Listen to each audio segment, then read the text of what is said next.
वक्त का जो जमीन है, ये हमारे जो पूर्वजों जिनके पास ज्यादा जमीनें थी उन लोगों ने दान दिया था, दान किया था। इस कारण किया था कि इस जमीन पर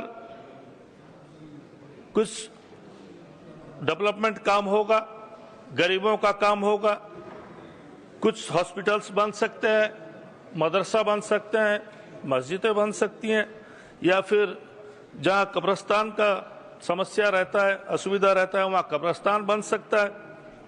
इसी के कारण ये दान दिया गया हुआ जमीन था।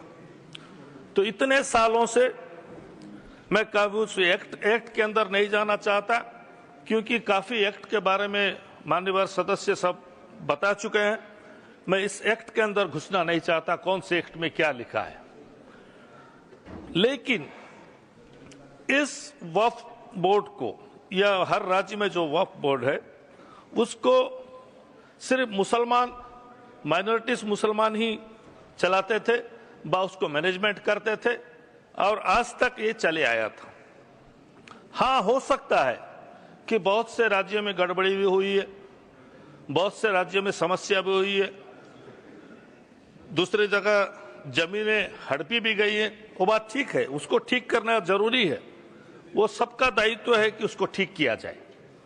लेकिन मुझे एक चीज समझ में नहीं आ रहा है अध्यक्ष महोदय, कि जिस बात को लेके सारा भारतवर्ष के मुस्लिम कम्युनिटी टेंस में है, चिंताग्रस्त है, कि इसमें जो गैर मुस्लिम को मेंबर रखा जाएगा वो क्या करेगा, कैसा करेगा, ये चीज को सोच के उन लोग काफी हद तक टेंस है, चिंतित है। इसी के कारण बहुत से जगह में स्ट्राइक हो रहा है, धरना दिया जा रहा है, लोग बोल रहे हैं कि हमारे शरीयत के अंदर, हमारे कौम के अंदर सरकार बेकार जबरदस्ती क्यों घुस रही है, क्यों इंटरफेरेंस कर रही है। ये जो चीज है ये सबके दिमाग में है। ये बात हम जानते हैं अध्यक्ष महोदय कि जब 2014 में मोदी जी की सरकार बनी, उनका स्लोगन भी था कि सबका साथ, सबका विकास, सबका विश्वास। वो विश्वास से वो आज देश के प्रधानमंत्री हैं। तो ये मुसलमानों में अविश्वास वातावरण क्यों है अध्यक्ष महोदय? उनके दिल में ये डर क्यों है कि हमारे साथ भेदभाव किया जा रहा है? इस चीज को हटाना बहुत जरूरी है। ये सरकार का दायित्व है कि मुसलमानों के दिल से ये डर को हटाना चाहिए कि हम सबका साथ, सबका विकास जरूर करेंगे। आप लोग भी इसी देश के नागरिक हो। ये देश, जो देश भारत का संविधान बाबा साहेब आम्बेडकर ने लिखा था कि किसी के धर्म में भी इंटरफेरेंस किसी का अन्य धर्म का होना नहीं चाहिए। अध्यक्ष महोदय, मैं छोटा सा राज्य उड़ीसा राज्य से आता हूं। मेरा गांव में सिर्फ हमारा परिवार मुस्लिम परिवार है, वहां पर बाकी सब हिंदू धर्म के लोग रहते हैं। इतने साल से हम लोग वहां खुशहाली जिंदगी बिता के चलते हैं।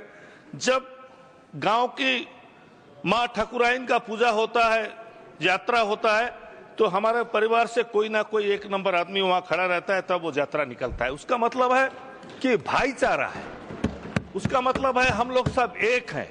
हमारे अंदर भेदभाव बिल्कुल नहीं है और नहीं भी रखना चाहिए। हमारा राज्य है जगन्नाथ का राज्य, प्रभु जगन्नाथ का राज्य। सारे उड़ीसा के लोग प्रभु जगन्नाथ को भक्ति करते हैं, न केवल हिंदू करते हैं, सब धर्म के लोग करते हैं। और अध्यक्ष महोदय, मैं आपसे कहना चाहता हूं कि प्रभु जगन्नाथ के जो सबसे बड़े भक्त हैं वो मुसलमान है, उनका नाम है सालो बेग। सालो बेग वो जगन्नाथ को इतना भक्ति करते थे कि वो एक नंबर में आते हैं, उसके बाद बाकी भक्त आते हैं। और जगन्नाथ भी उनको इतना चाहते थे, इतना प्यार करते थे कि जब साल में एक बार रथ यात्रा निकलता है अध्यक्ष महोदय, आप जानते हैं पुरी का रथ यात्रा पृथ्वी में सबसे बहुत बड़ा रथ यात्रा होता है, लाखों लोग वहां पर समावेश होता है। जब रथ वहां निकलता है तो रथ यात्रा के वक्त जो बड़ा दांडो बोलते हैं, जो बहुत बड़ा रथ यात्रा जाता है हमारा भगवान का, वो रथ यात्रा के रास्ते में उनका मजार, सालो बेग का मजार वो पास में है। कुछ दूर जाने के बाद उस मजार के पास रथ यात्रा रुकता है, यानी प्रभु जगन्नाथ रुकते हैं। अपने भक्त से मिलने के लिए रुकते हैं अध्यक्ष महोदय, उसके बाद उनके मजार में जाके भोग चढ़ाया जाता है, फिर रथ आगे बढ़ता है। ये हमारा भाईचारा है, हमारा उड़ीसा का भाईचारा है अध्यक्ष महोदय। तो भारतवर्ष में ऐसा क्यों नहीं हो सकता? हमारा देश में भाईचारा क्यों नहीं हो सकता? मुसलमानों के दिल में डर क्यों है? आप लोग ये डर को हटाने का काम क्यों नहीं करते? माननीय मंत्री, हमारे माइनॉरिटीज के मंत्री यहां बैठे हैं, मैं उनसे भी कहना चाहूंगा कि जो डर मुसलमानों के दिल में है, इसको हटाना चाहिए। हम लोग सबका साथ सबका विकास कह रहे हैं, अच्छी बात है, इसमें कोई दो राह नहीं है, क्योंकि सरकार का दायित्व है सबको देखना, सब धर्म के, सब वर्ग को, लोगों को आगे बढ़ाना। तो ये बात क्यों दिल में आता है, उसका कुछ कारण है अध्यक्ष महोदय। हमारे धर्म में 5 वक्त का नमाज, रोजा जो हम लोग मानते हैं, करते हैं, जहां पर भी अगर नमाज का टाइम होता है हम लोग थोड़ा नमाज पढ़ लेते हैं, तो नमाज पढ़ने से रोका नहीं जाना चाहिए अध्यक्ष महोदय। मैं विनती करूंगा सरकार से कि ये चीज मत किया करें। लोग क्यों मना करेंगे? नमाज अगर कोई पढ़ता रहेगा उसको लात मारा जाता है, हम लोग वीडियो में देखते हैं, सोशल मीडिया में। ये गलत चीज, ये अच्छा चीज नहीं है अध्यक्ष महोदय, ये बहुत गलत है अध्यक्ष महोदय। अगर दूसरे धर्म, दूसरे वर्ग का अगर वहां रास्ते में अगर प्रशासन जाता है तो मना नहीं किया जाता। हर जगह देखिए, सारा भारतवर्ष में पूजा करने का जगह भी हर जगह नहीं है, इसीलिए रोड में ही पूजा किया जाता है। शायद वो अगर वो दुर्गा माँ का पूजा हो, वो महाराष्ट्र में गणेश जी का पूजा हो, तो रोड में ही किया जाता है अध्यक्ष महोदय, क्योंकि रास्ता जगह कहीं नहीं मिलता शहर में, रोड के ऊपर ही ब्लॉक करके किया जाता है। तो मना तो किसी को नहीं करना चाहिए। अगर एक आदमी 2 रकात नमाज पढ़ लिया तो उसे लात मारना भी नहीं चाहिए। ये चीज सरकार को देखना बहुत जरूरी है। ये सब चीज होने से ही सबका साथ सबका विकास जो नारा हमारे प्रधानमंत्री जी दिए हैं, ये आगे बढ़ेगा। माणिकागढ़ करके एक जगह है अध्यक्ष महोदय, खोर्धा जिला में माणिकागढ़ करके एक जगह है जहां पर रथ यात्रा, वहां भी रथ यात्रा होता है। तो रथ यात्रा के समय छेरा पोहरा करते हैं। छेरा पोहरा का अर्थात झाड़ू मारा जाता है, वहां पर सफाई किया जाता है। पूरी में वहां के जो राजा है गजपति महाराज, वो छेरा पोहरा करके साफ करते हैं। लेकिन माणिकगढ़ में एक मुसलमान छेरा पोहरा करता है, उसके बाद रथ यात्रा शुरू होता है अध्यक्ष महोदय। आज जो बात हमारे माननीय मंत्री जी ने कहा कि बहुत से हमारे ईसाई धर्म के गुरुओं लिख के दिए हैं कि हम ये वक्फ बोर्ड को समर्थन करते हैं।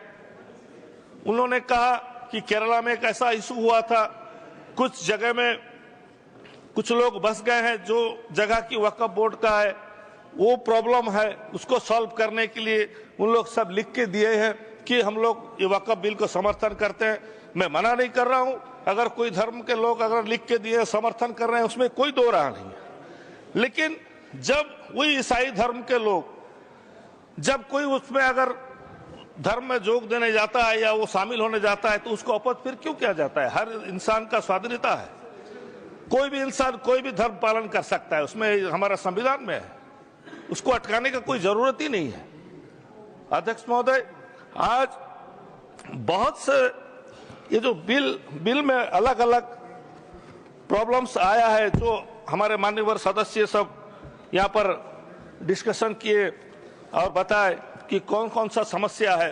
एक क्लॉज ऐसा भी है कि जिसके नाम में जो दंड होना चाहिए वो अगर हट गया तो उसको 50,000 रुपए तक जुर्माना होगा। तो बहुत से लोग ऐसे भी हैं जो जगह दबा बैठे हैं, जमीन दबा बैठे हैं, उन लोग 50,000 रुपए देकर छूट जाएंगे। सच्चार कमेटी जब रिपोर्ट दिया, उनके रिपोर्ट में ये कहा गया कि बहुत इलीगल जमीन सब लोगों के पास है।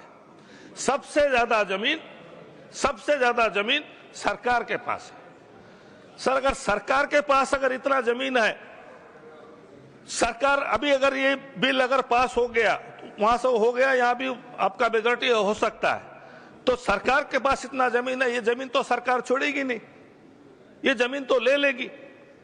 तो वक्फ का जो जमीन है ये सरकार के पास चले जाएगी। कई लाखों एकड़ का हिसाब माननीय मंत्री जी दे रहे थे, कि 12,000 करोड़ तक उसमें इनकम हो सकता था, लेकिन 160 या 170 करोड़ हुआ है। अगर सरकारों के पास जो जमीनें हैं, ये जमीन अगर सरकार के पास चलेगी, सरकार ने अगर नहीं दिया तो जमीन का जो जितना एकड़ जमीन बोल रहे हैं वो तो कमेगा, कमने से उसका इनकम भी कमेगा। उसको किस तरह से माननीय मंत्री हैंडल करेंगे, वो हमारे कौम के लोगों को और सदन को भी आपको जानकारी देना बहुत जरूरी है। अध्यक्ष महोदय, अभी एक बात को लेकर सब बहुत चिंतित है कि एक मुसलमान को उसका प्रैक्टिस के बारे में 5 साल तक वो इस्लाम धर्म ठीक से पालन किया है कि नहीं, उसको प्रूफ देने का प्रावधान रखा गया है। वो प्रूफ दे तो कैसा दे अध्यक्ष महोदय? वो किसको बताए कि मैं इस्लाम धर्म में ठीक से पालन करता हूं? वो टोपी पहना या दाढ़ी रखेगा या क्या उसका क्राइटेरिया होगा? दाढ़ी टोपी तो मैं नहीं रख सकता, मैं पक्का इस्लाम धर्म का मैं ना 5 वक्त का नमाज छोड़ता हूं ना रोजा छोड़ता हूं, मैं हर वक्त करता हूं।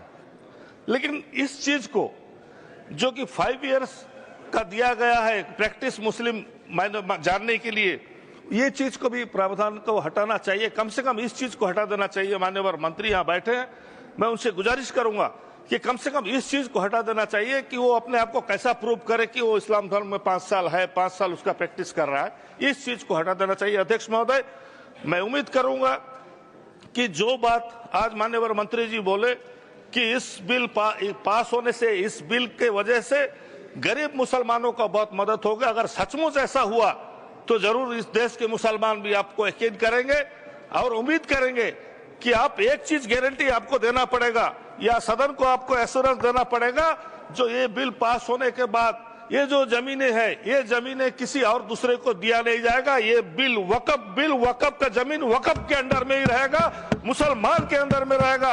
ये जमीन और किसी को हैंड ओवर नहीं हो सकेगा। ये क्लॉज एक आप रखेंगे मंत्री जी, ये मैं आपसे गुजारिश करता हूं। बहुत बहुत धन्यवाद, नमस्कार। धन्यवाद श्री मनोज। जी न्यूज़।